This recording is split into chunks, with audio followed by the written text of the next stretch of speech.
I think it was Iala is the match that I was looking at, and there was people like wrapped around the stadium just trying to get in, which is pretty crazy. And I mean, it's cool to see and it's exciting, but obviously, for fan experience, I don't know because I'm not living that same experience. But hopefully, the event kind of continues to grow with the fans that we're getting and making that still an enjoyable experience for them.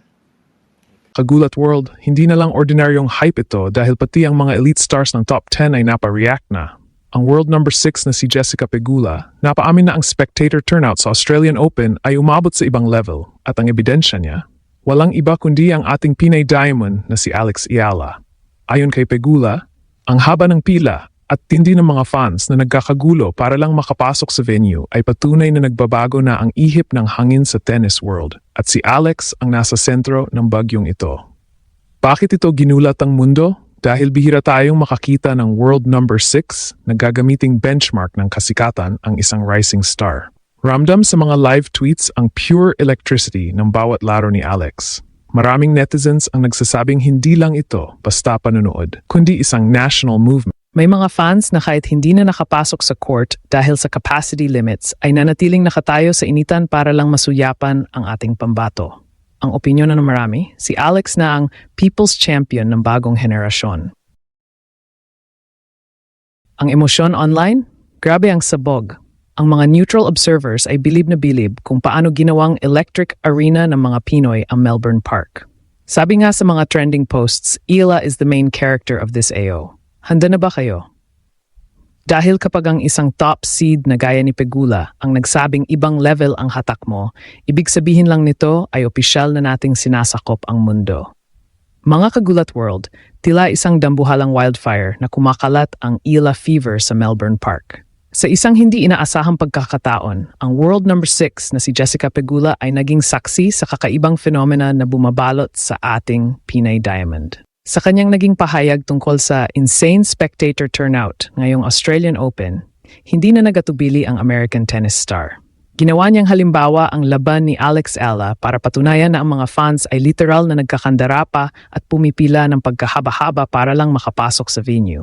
Ayon kay Pegula, ang ganitong klaseng fan engagement ay patunay na buhay ang tennis at ang pasabog ni Alex ang naging mitsa nito. Bakit ito? Ginulat ang mundo? Isipin nyo, mga kagulat, isang top 10 player na bilyonarya at sanay sa pinakamalalaking court sa mundo, ang napawaw sa hatak ng isang 20 anyos na Pinay. Sa social media, partikular na sa X, dating Twitter, sumabog ang mga live tweets na nagpapatunay sa obserbasyon ni Pegula. Maraming international fans ang nagpost ng mga video ng human snake lines sa labas ng Court 6. Ang sabi ng mga netizens, ang atmosfera sa bawat laro ni Alex ay hindi lang basta palakpakan. Ito ay pure electric energy. Na tila ba bawat puntos ay buhay at kamatayan para sa mga nanonood. May mga live tweets pa na nagsasabing hindi na ito tennis match, parang rock concert na may kasamang world-class athletic performance. Ang emosyon sa digital space, overflowing pride and disbelief. Ramdam sa mga opinyon ng fans worldwide na si Alex na ang bagong main character ng Australian Open. May mga neutral observers na nag-tweet na kahit hindi sila Pilipino, nahahawa sila sa unmatched passion ng mga Pinoy supporters. Sinasabi sa mga viral threads na ang Eala factor ay nagbibigay ng bagong mukha sa sport, isang mukha na punong-puno ng pag-asa at grit. Ang mga fans na hindi na nakapasok sa court dahil sa capacity limits ay hindi umuwi. Sa halip, nanatili sila sa paligid ng mga big screens, sumisigaw at nagwawayway ng watawat, na ayon sa mga tweets ay isang tanawing nakakakilabot sa ganda. Dito natin makikita ang tindi ng impact ni Alex. Hindi lang siya naglalaro para sa rankings, naglalaro siya para baguhin ang sistema. Ang pahayag ni Pegula ay nagsilbing global validation na ang kasikatan ni Alex ay hindi lang gawa-gawa ng local media. Ito ay isang verifiable global phenomenon. Sabi nga ng isang viral tweet na kumalat kagabi, when a top 10 player notices your crowd, you're not just a player anymore, you're a movement. Ang Eala era ay opisyal ng naging standard ng kasikatan sa modern tennis. Ano ang ibig sabihin nito para sa atin? Ang bawat tweet, bawat hiyawan sa Melbourne at bawat pag-amin ng mga superstars gaya ni Pegula ay nagpapatunay na ang Pilipinas ay hindi na underdog sa usapang hatak at talento. Si Alex Ala ang naging tulay para makita ng buong mundo ang Pinoy power sa pinaka-prestihiyosong entablado. Handa na ba kayo? Dahil kung pati ang World Number 6 ay napa-react na, ibig sabihin lang nito ay wala nang makakapigil sa pagsabog ng ating Pinay Diamond. Mga kagulat world, ito na ang ating fearless forecast na magbibigay ng kilabot sa inyong lahat. Matapos kilalanin ng world no. 6 na si Jessica Pegula ang unmatched crowd power ni Alex Ayala, isang malaking tanong ang bumabalot sa mundo ng tennis. Ano ang mangyayari na yung opisyal ng standard ng kasikatan ng ating Pinay Diamond? Ang ating sagot? Isang total domination na yayanig sa Abu Dhabi Open. Narito ang tatlong dahilan kung bakit ang Pegula-approved popularity na ito ay magiging mitsa ng mas malaking tagumpay. Una, ang The Spectator Magnet Effect. Dahil ginawang proof of popularity ni Pegula si Alex, asahan nyo na ang WTA organizers ay hindi na magdadalawang isip na ibigay kay Alex ang primetime slots. Sa darating na Mubala Abu Dhabi Open, ang ating fearless forecast ay ilalagay si Alex sa main stadium mula round 1 pa lang. Bakit? Dahil alam ng organizers na si Alex ang moneymaker at crowd drawer. Ayon sa mga live tweets ng mga sports analysts, ang Ayala effect ay katumbas ng bilyon-milyong viewership. Kapag nasanay si Alex na naglalaro sa ilalim ng pinakamalalaking ilaw, ang kanyang comfort level ay tataas. At dito na natin makikita ang pagtiklop ng mga seeded players na hindi sanay sa ganitong klaseng electric atmosphere. Pangalawa, ang the intimidation of global Pinoy support.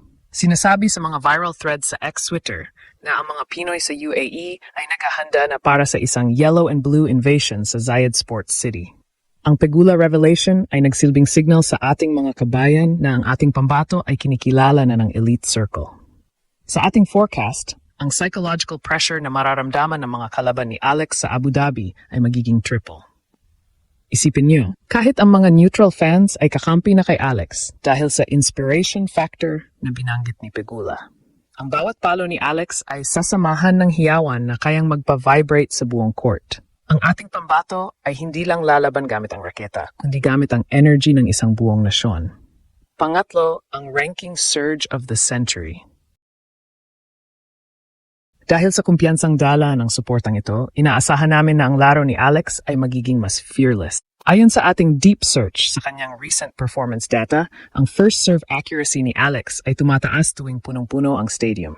Ang ating fearless forecast? Si Alex Ayala ay hindi lang basta papasok sa top 40, kundi may sansa siyang talunin ang isang top 10 player bago matapos ang Middle East swing. Ang Pegula benchmark ay nagbigay kay Alex ng mental edge, ang pakiramdam na kabilang na siya sa mga big leagues. Ang huling pasabog, ang Ayala fever, ay hindi lang rising, ito ay unstoppable. Panalo si Alex hindi lang sa stats, kundi sa global influence. Ang Philippine Open at Abu Dhabi Open ang magiging proving grounds kung saan ang isang Pinay ay magiging mukha ng modern tennis. Handa na ba kayo? Dahil ang sabog na ito ay hindi lang maririnig sa Melbourne, kundi yayanig sa buong mundo. Ang Ayala era ay narito na at ayon kay Pegula, ito ang level na dapat nating lahat na abangan.